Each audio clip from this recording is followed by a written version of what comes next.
Whakalawhala ia ti hanei ha te tole tau wala tala te tupu ke la te ia moi puli e pōnei. Ko e wakalele ni amanaki ki hoko mai ki Niue he awhalaile he whai tapu kua male, ko o ta ke ai moi nākai hoko mai ke motu nei. Mui tua ai ke whainoanga mai he toi kupu he ofisa lahi he whakatu whono Niue, ko e wakalele New Zealand NZ936, ko o ta ke ai ha kua whai le kua e wakalele. Ko e wakalele NZ6058 ne hoko mai ki Niue he aho tapu kua male. Ha kua lali ke moa mai whalu a tāla he kautaha wakalele ha New Zealand kai nā kai la moa mai hatali. Ko e whakamanatuanga he aho e tau whiwhine he lalolangi ko e aho walu he mahina masi, ko e whakaweanga mai aho ngā hua whakamawhisi ke lata mo i whakatatai e tau ngā hua he whiwhine mo i tāne. Ko i motu ko Niue, haha iai e tau whiwhine ne takitaki e lau tolu e tau ngā hua he whakatu whono, pia whoki mo i tau ngā hua pisinisi. Ne whakatu tāla e BCN News mo i whalua whiwhine he motu nei, ke whakakise manatu hangawia ke he aho e tau whiwhine he lalolangi.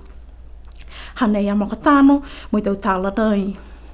Ko e pulotu ngā hua mai whahi he tope, me tau mā kese he Niue Chamber of Commerce, ko Charlotte Mangatungia, ne whakainoa hana tō ngā hua mahuinga. Ko e aho e tau whiwhine he lalolangi, ko whakaholo tuai ha Niue, ke whakahoko e aho whā he mahina a pelila. Ha kua lawe whakawhahinga hua, me lauia whoki he whakawhauwanga ki he Matawai Resort. Ko e ulu whakatonu mai he whahinga hua whakaakotama, ko Natasha Tohawaka, ko e hana ngā hua mahuinga, ko e ngā hua mai tau whangatangata ki kehe, mai he whahinga hua whakaakotama. Mua atu e ngā hua ke liu whakamui, mai whawhangu mai e ko Mr. Onga, mai uhuaki ki ngā hua uloa. Kau whakalataha ke maike tau whānau, ke kau tū e tau whakaakoanga halu tūru. Ne huhu atu kia ia, ko hai e tau whiwhine ne whakahohoa ia ki ngā hua. Aia e tau hako tau e tau matu whiwhine, hako ni a kiskiseanga hako matu whiwhine, ko tiwa tau anu ko ia ne nofu ke nofu anei whoki, longi tau kua mole, lahi e hana tau whakakoanga mai, mo atu ke whai whakalilifu, whahi ke whakaako, mo atu ke tau se tau whakakoanga, kai mo atu whoki ke mui lang matai, ke lata me hatu tolo tau tangata, nā kai ni ke tau manga kai ke lata me hatu asi hakeanga he hatu tolo motu, nā kai ni mo me hako ma tau whangawai ko sa motonga kero, ko ia alahi e hana manako ke lang matai, mo atu ke tau whakakoanga ke wangau Niue, mo e whaulua tau anga whakamotu whuki. Kua ama manaki o Festa e komisina tuko Lunga Australia, ke whakahoko e taha whawhau sino, ke koli hula ue, he ahu tu loto he whahi tapu nei. Tolu mawhuri na minute male me tahala whahi a whiawhi.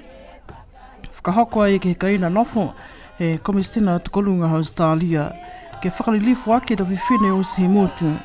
Koe whalua whakawhiawhianga whoki, tō tau seu sei e whalu a maanga. Kua mamana ki e motu ko Niue ke whakahoko e taha whanoanga he komisi mai Matakau Foreign Fisheries Committee, he mahina hame. Ko i toko uani e lilifu i ki pule whiwhine he Pasifika, pe he e lilifu i ki pule ko Mona Ainuu, kua mamanaki a lau tolu ki whakamatapatu e whano nei. Kua whakamori whoki e ia, ko i tahani whoki e lilifu i ki pule whiwhine mai he motu ko Fisi, ko i lilifu ko Alitia, Baini Walu, tō hoko mai whoki e ia ke whanoanga nei. Tō whakalataha mai ke he whanoanga nei e tau hukui mai he tau whainga hua Fisika, mai he hongfunu mawhitu e tau tutaki, he Pacific Islands Foreign Fisheries Agency, via whoki mo lau tolu ka o mai he tau matakau he Pasifika, pihia moi lalolangi, ke kau whakatutala, moi talia e tau whakahonoanga ngā hua, ke o atu ki mua, ke lata moi tau ika, koe tuna he Pasifika. Tali mai he mahina sepetema he tau uawhi o fulu mawha, kua ngā hua whakalata e ofisa e komisina toko Lunga Australia, Matakau Secretary of the Pacific Regional Environment Program, mo i whahinga hua takatai motu Niue, ke matutaki atu e matanga hua, ke uta kehe e tau lau apa kona, he tau tua whale, tau se whalu a whakakoanga, ke lata mo i tau puhala, kua lata ke uta kehe, mo i pata whakalataha e tau lau apa kona, mo i kua lata ke whai palana ngā hua, mo i mai longa whoki e tū hangahanga ke lea he ngā hua nei. Koe taula wapakona ia, ne whakaonga i whakamua he motu nei, ke tālanga ke i tō whale aonga, tō whale ko loa, me longa atu whuki tō whale, he mole atu tō matangi a whā, he tō tahe a whi hiwe seu limongfuma hiwa, mo e tahe a whi hiwe seu ononga fulu. Kua langmatai he matakau koe Moorcroft Environmental e matakau ngā hua he motu nei, ke a whi me lau ua e puhala lahi, ke maiki ke tātua i ki New Zealand, ke mou he mahina ka hau. Koe whakaustianga whokia nei he ngā hua, ke lau e tolo a pakona he motu nei ko Niue. Pihia he whakailoa he ofisa he komisina tukolunga Australia ke he whawhanga papa halo tolu he whahi tapu kua mole. Kua whakahoke whainga hua whanua toa kou mui whusika e tā whakakoanga he whahi tapu kua mole. Hanga awia ke hiki ki anga, ke lata mui fufuanga he matangi, mui taukai, mai he moana.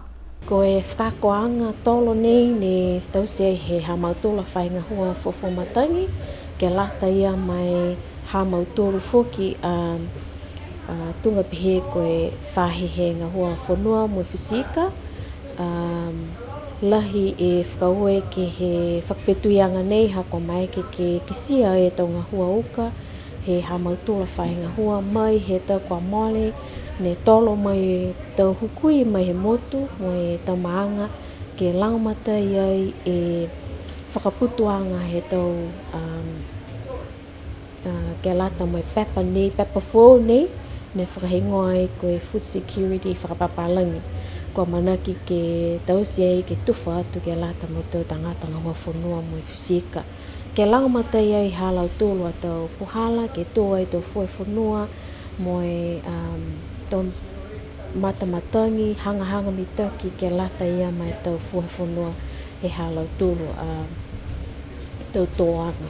Si lahi e whakaue, moi lahi e tau whakakoanga kua mahuinga, ke lata ia mai tau mamui tangata, mua atu ke mga hala nei, ha kua naka i tu mau ke kisia ai e tuanga he matangi tunga whamahani. Ha kua hiki te ke ha e tau matamatangi he whahita, pupu ke tau aho tau ki taha, naka i tua i tatai ke he tau kua mori atu ki tua. Koe hangai ulu whakatonu e whainga hua whanua toa kau me whisika, ko Niue, pehea ia, koe whakahoko ai ua e aho he whahi tapu ka male, ke lata ia mai tau whakaakoanga hangao ia ke he hiki-hikianga matangi, mai tau mena kai he moana, whakamahino ai ke pui-anga he tau mena kai.